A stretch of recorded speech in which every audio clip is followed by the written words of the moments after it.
Simon commission 1919 Montagu Chelmsford సంస్కరణల అమలు తీరును సమీక్షించడానికి గాను భారతదేశానికి 7 సభ్యులతో కూడినటువంటి ఒక శ్వేతజాతీయ బృందం విభిన్న ప్రాంతాలు సందర్శించేందుకు ప్రయత్నం చేశారు. అందులో బొంబాయి, లాహోర్, మద్రాస్.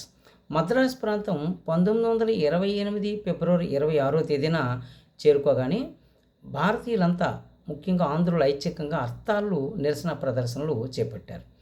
మరి మద్రాస్ ప్రాంతం తరువాత ఒంగోలు, గుంటూరు ప్రాంతాలు సందర్శించేందుకు నిర్ణయించారు. ఆ ప్రాంతం రాగానే వి జోగయ్య శాస్త్రి, రామదాసు, టంగుటూరి ప్రకాశం పంతులు నిరసన ప్రదర్శన కార్యక్రమాలు చేపట్టవాలని చెప్పి ప్రజలకు ప్రబోధం చేశారు.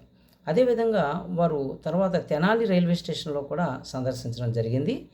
మరి విజయవాడ రైల్వే స్టేషన్లో విజయవాడ మున్సిపల్ చైర్మన్ అయ్యదేవర కాళేశ్వర గారు తన డఫేదార్ ద్వారా ఒక కవర్ పంపించి సైమన్ గో బ్యాక్ అంటూ నినాదం అందింపచేయడం అనేటువంటిది జరిగింది.